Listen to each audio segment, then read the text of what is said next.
ನಮಸ್ಕಾರ. ನಾನಿವತ್ತು ಮೈಲಾರ ಕ್ಷೇತ್ರದಲ್ಲಿದ್ದೀನಿ. ಅದರಲ್ಲೂ ಮೈಲಾರ ಕ್ಷೇತ್ರದ ಒಂದು ನದಿ ತಟದಲ್ಲಿ ಇರ್ತಕ್ಕಂಥದ್ದು.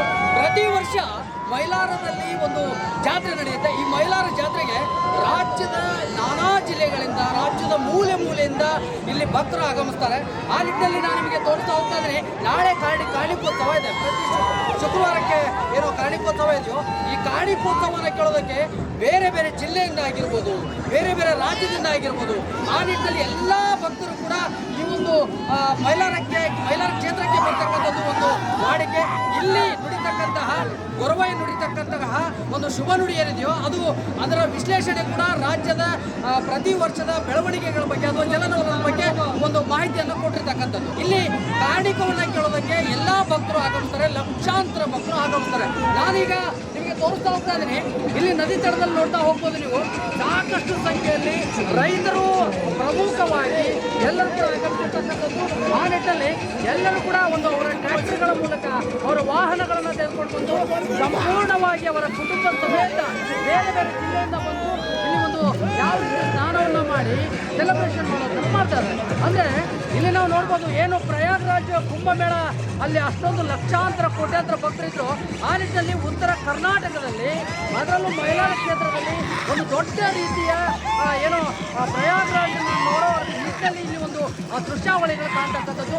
ಎಲ್ಲರೂ ಕೂಡ ಮಹಿಳೆಯರಾಗಿರ್ಬೋದು, ಮಕ್ಕಳಾಗಿರ್ಬೋದು, ಅಲ್ಲಿವರೆಗೂ ನಿಮಗೆ ವಿಡಿಯೋಗಳನ್ನು ತೋರಿಸ್ತಾ ಇದ್ದೀನಿ. ಸಂಪೂರ್ಣವಾಗಿ ವಿಡಿಯೋಗಳು ನಿಮಗೆ ಕಾಣಿಸ್ತಾ ಇದೆ.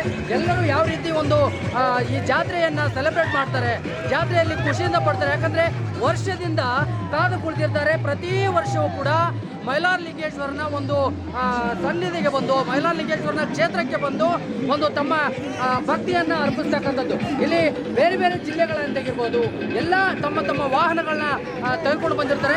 ಇಲ್ಲಿ ನಿಮಗೆ ಕಾಣಿಸ್ತಕ್ಕಂಥದ್ದು ಕಾರುಗಳು ಕಾಣಿಸ್ತಾ ಇದೆ, ಲಾರಿಗಳು ಕಾಣಿಸ್ತಾ ಇದೆ, ಟ್ರ್ಯಾಕ್ಟರ್ಗಳು ಕಾಣಿಸ್ತಾ ಇದೆ. ಜೊತೆಗೆ ಅಲ್ಲಲ್ಲಿ ಏನು ಗುಡಾರಗಳಿದೆಯೋ ಆ ಶೆಡ್ಗಳೆಲ್ಲವೂ ಕೂಡ ತುಂಬ, ಅಂದರೆ 4-5 ದಿನದಿಂದ 11 ದಿನ ಏನು ಜಾತ್ರೆ ನಡೆಯುತ್ತೋ 4-5 ದಿನದಿಂದಲೇ ಏನು ಇಲ್ಲಿ ಭಕ್ತರು ಬಂದು ಬೇರೆ ಬೇರೆ ಜಿಲ್ಲೆಯಿಂದ ಬಂದಂಥವರು ಇಲ್ಲಿ ಬಂದು ಗುಡಾರವನ್ನು ಹಾಕಿಕೊಂಡು ಟೆಂಟ್ ಹಾಕಿರ್ತಾರೆ.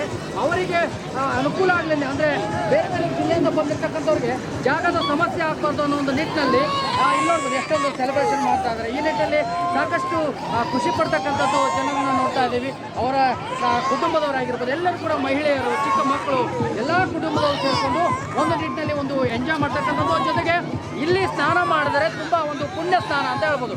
ಪುಣ್ಯ ಕ್ಷೇತ್ರ ಆಗಿರೋದ್ರಿಂದ ಈ ಗಂಗೆಯಲ್ಲಿ ಸ್ನಾನ ಮಾಡಿ ನಮ್ಮ ಒಂದು ಏನು ಪಾವನ ಆಗ್ತಾರೆ. ಆ ನಿಟ್ಟಿನಲ್ಲಿ ಸಾಕಷ್ಟು ಇದು ನಿಮಗೆ ತುಂಬ ಒಂದು 3-4 ದಿನದಿಂದಲೂ ಈ ರೀತಿಯ ಜನಸಂಖ್ಯೆ ಕಾಣ್ತಾನೆ ಇರುತ್ತೆ, ಭಕ್ತರು ಕಾಣ್ತಾ ಇರುತ್ತೆ. ಇನ್ನು ಇಲ್ಲಿ ಯಾವುದೇ ರೀತಿಯ ಅಹಿತಕರ ಘಟನೆಗಳು ನಡೀಬಾರ್ದು ಅಂತ ಅನ್ನೋ ನಿಟ್ಟಿನಲ್ಲಿ ಸಿಬ್ಬಂದಿಗಳು ಕೂಡ ಅಷ್ಟೇ ಕಾರ್ಯಜಾಗೃತರಾಗಿರ್ತಕ್ಕಂಥದ್ದು. ಇವಾಗ ನಾವು ಅವರದೇ ಒಂದು ವಾಹನದ ಒಂದು ಬೋಟ್ನಲ್ಲಿದ್ದೀವಿ. ಯಾವ ರೀತಿ ಅಂತಂದರೆ ಇಲ್ಲಿ ಏನೇ ಒಂದು ಘಟನೆಗಳು ನಡೆದು ಕೂಡ ತತ್ಕ್ಷಣಕ್ಕೆ ಏನೋ ಮಹಿಳೆಯರಾಗಿರ್ಬೋದು, ಚಿಕ್ಕ ಮಕ್ಕಳಾಗಿರ್ಬೋದು, ಎಲ್ಲರೂ ಕೂಡ ಇರ್ತಾರೆ. ಅವರಿಗೆ ಏನೋ ಒಂದು ಘಟನೆ ಅಥವಾ ನೀರಲ್ಲಿ ಮುಳುಗುವಂತರಾಗಿರ್ಬೋದು, ಏನಾದ್ರು ಘಟನೆಗಳು ನಡೆದರೆ ತತ್ಕ್ಷಣಕ್ಕೆ ಅವರು ಆಗಮಿಸ್ತಾರೆ. ಯಾಕಂದರೆ ಆ ನಿಟ್ಟಿನಲ್ಲಿ ಬೋಟ್ಗಳು ಓಡಾಡ್ತಾನೆ ಇರುತ್ತೆ. ಕಟ್ಟೆಚ್ಚರಿಕೆಯನ್ನು ವಹಿಸಿಕೊಂಡು ಇಲ್ಲಿ ಜನರ ಒಂದು ಹಿತದೃಷ್ಟಿಯನ್ನು ಕಾಪಾಡ್ತಕ್ಕಂಥ ನಾವು ನೋಡ್ತಾ ಇದ್ದೀವಿ. ಯಾಕಂದರೆ ಲಕ್ಷಾಂತರ ಜನ ಆಗಮಿಸ್ತಕ್ಕಂಥ ಕ್ಷೇತ್ರ ಇದು. ಆ ಕ್ಷೇತ್ರದಲ್ಲಿ ಅಷ್ಟೇ ಭದ್ರತೆ ಕೂಡ ಬೇಕಾಗುತ್ತೆ. ಆ ಇಲಾಖೆ ವತಿಯಿಂದ ಈ ಭದ್ರತೆ ಯಾವ ರೀತಿ ಇದೆ ಅಂತ ನಾನು ತೋರ್ತಾ ಹೋಗ್ತೀನಿ. ಈಗ ನಾವು ಒಂದು ಬೋಟ್ನಲ್ಲಿದ್ದೀವಿ, ಅಲ್ಲೂ ಒಂದು ಬೋಟ್ ಕಾಣಿಸ್ತಾ ಇದೆ ನಿಮಗೆ. ಆ ಬೋಟ್ನಲ್ಲೂ ಕೂಡ ಅದೇ ಭದ್ರತೆ, ಅಂದರೆ ಸುತ್ತಲೂ ಕೂಡ ಹೋಗ್ತಾರೆ. ಅಂದರೆ ಒಂದು ಬಾರ್ಡರ್ನ ದಾಟಿ ಆಳಕ್ಕೆ ಬರಬಾರ್ದು ಅನ್ನೋ ನಿಟ್ಟಿನಲ್ಲಿ ಎಲ್ಲ ಮಾಹಿತಿಯನ್ನು ಕೊಡ್ತಾ ಇರ್ತಾರೆ. ಜನರಿಗೆ ಒಂದು ಜಾಗೃತಿಯನ್ನು ಮೂಡಿಸೋ ಮೂಲಕ ಅವ್ರನ್ನ ದಡದಲ್ಲಿ ಸ್ನಾನ ಮಾಡುವಂತೆ, ದಡದಲ್ಲಿ ಈಜಾಡುವಂತೆ ಅವರಿಗೆ ಒಂದು ಅವಕಾಶ ಮಾಡಿಕೊಡ್ತಾರೆ. ಆ ನಿಟ್ಟಿನಲ್ಲಿ ಇಲ್ಲಿ ಒಂದಷ್ಟು ಬೋಟ್ಗಳಿದೆ.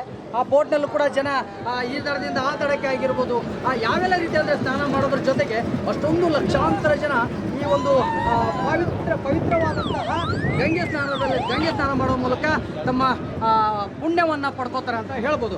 ಈ ನಿಟ್ಟಿನಲ್ಲಿ ಏನಂದರೆ ಸಾಕಷ್ಟು ಏನು ಗಮನ ಸೆಳೆದಿರ್ತಕ್ಕಂಥದ್ದು ಮೈಲಾರ ಕ್ಷೇತ್ರ. ಪ್ರತಿ ವರ್ಷವೂ ಕೂಡ ಕಾರ್ಣಿಕ ನಡೆಯುತ್ತೆ. ಈ ಕಾರ್ಣಿಕ ಶುಭ ನುಡಿ ಏನಿದೆಯೋ, ಗೊರವಯ್ಯ ಅವರು ಒಂದು ಹಣ್ಣು ಮತ್ತು ಒಂದು ಕಪ್ ಹಾಲು ಈ ಮೂಲಕ ಒಂದು 11 ದಿನಗಳ ಕಾಲ ಉಪವಾಸ ಇದ್ದು ಬಿಲ್ಲನ್ನೇರಿ ಸುಮಾರು ಸಂಜೆ ಸಮಯ ಹೊತ್ತಿಗೆ ಅವರ ಆ ಕ್ಷಣಕ್ಕೆ ಬರ್ತಕ್ಕಂತಹ ಶುಭ ನುಡಿಯನ್ನು ನುಡಿತಾರೆ. ಇದನ್ನು ರಾಜಕೀಯವಾಗಿ ವಿಶ್ಲೇಷಣೆಯನ್ನು ಕೂಡ ಮಾಡಲಾಗುತ್ತೆ. ಅದರ ಜೊತೆಗೆ ಏನು ಈ ವರ್ಷದ ಮಳೆ ಬೆಳೆ ಆಗಿರ್ಬೋದು, ಆ ಮಳೆ ಬೆಳೆ ರೈತರಿಗೆ ಆಗಿರ್ಬೋದು, ಸಾಮಾನ್ಯ ಜನರಿಗೆ ಯಾವೆಲ್ಲ ರೀತಿ ಅನುಕೂಲ ಆಗಲಿದೆ ಅನ್ನೋ ಒಂದು ಕಾರ್ಣಿಕ ಶುಭ ನುಡಿಯಿಂದ ಗೊತ್ತಾಗುತ್ತೆ. ಆ ನಿಟ್ಟಿನಲ್ಲಿ ನಾಳೆ ಅಂದರೆ ಶುಕ್ರವಾರ ಕಾರ್ಣಿಕ ನುಡಿ ಸಂಜೆ ಅಷ್ಟೊತ್ತಿಗೆ ಗೊತ್ತಾಗುತ್ತೆ. ಇವತ್ತು ನಾವು ಪೂರ್ವ ತಯಾರಿ ಅಂತೇಳಿ ಅಂದರೆ ಏನು ಮೈಲಾರದಲ್ಲಿ ಜಾತ್ರೆ ವಾತಾವರಣ ಹೇಗಿದೆ, ಭಕ್ತರಲ್ಲಿ ಯಾವ ರೀತಿ ಬಂದಿದ್ದಾರೆ ಅನ್ನೋ ಒಂದು ನಿಟ್ಟಿನಲ್ಲಿ ನಾವು ಬರ್ತಾ ಇದ್ದೀವಿ. ಅದನ್ನೆಲ್ಲ ನೋಡ್ತಾ ಇದ್ದೀವಿ. ನೋಡಿ ಎಷ್ಟೊಂದು ಖುಷಿಯಿಂದ ವ್ಯಕ್ತಪಡಿಸ್ತಾರೆ. ಅದೆಲ್ಲವನ್ನು ನೋಡಿದಾಗ ಖಂಡಿತ ನೀವು ಕೂಡ ಇನ್ನೂ ಸಮಯ ಇದೆ, ನಾಳೆ ಬಂದು ಇಲ್ಲಿ ಜಾತ್ರೆಯಲ್ಲಿ ಪಾಲ್ಗೊಳ್ಬೋದು. ಈ ಒಂದು ಗಂಗೆ ಸ್ನಾನದಲ್ಲಿ ಸ್ನಾನ ಮಾಡೋ ಮೂಲಕ ಪಾವನನ್ನು ಕೂಡ ಹಾಕ್ಬೋದು. ಏನೋ ಪ್ರಯಾಗರಾಜ್ಗೆ ಹೋಗೋಕ್ಕಾಗಲಿ ಅಂತಂದು ಇಲ್ಲಿ ನಮ್ಮ ಉತ್ತರ ಕರ್ನಾಟಕದಲ್ಲಿ ನಡೀತಕ್ಕಂತಹ ಈ ಮೈಲಾರ ಕ್ಷೇತ್ರಕ್ಕೆ ಆಗಮಿಸಿ ಈ ಜಾತ್ರೆಯಲ್ಲಿ ಪಾಲ್ಗೊಂಡು ಕಾರ್ಣಿಕವನ್ನು ನೋಡಿಕೊಂಡು ಈ ಸ್ನಾನವನ್ನು ಮಾಡಿ ಮೈಲಾರಲಿಂಗೇಶ್ವರ ದರ್ಶನವನ್ನು ಕೂಡ ಪಡೆದುಕೊಳ್ಬೋದು ಅಂತ ಹೇಳ್ತಾ ಇವತ್ತಿನ ಒಂದು ಸುದ್ದಿಯನ್ನು ಮುಗಿಸ್ತಾ ಇದ್ದಾರೆ. ಕ್ಯಾಮ್ರಾ ಪರ್ಸನ್ ಮಲ್ಲೇಶ್ ಕಪೂರ್ ಜೊತೆ ಕಿರಣ್ ಬಳ್ಳಾರಿ ಮಠ, ಶ್ರೀ ಕರ್ನಾಟಕ, ಹಾವೇರಿ.